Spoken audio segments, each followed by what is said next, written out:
van de NOS en de beroepsorganisatie van apothekers. 70% van de ondervraagden heeft elke dag te maken met gefrustreerde patiënten.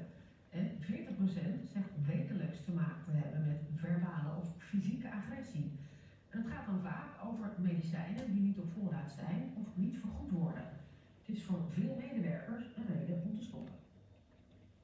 Al meer dan 40 jaar staat Koppie Hardeman hier in de apotheek. Het is werk dat ze met veel plezier doet, maar zeker de laatste jaren heeft het ook een andere kant. Er zijn soms dagen dat ik wel eens denk van, heb ik hier eigenlijk dan op dat moment nog plezier in?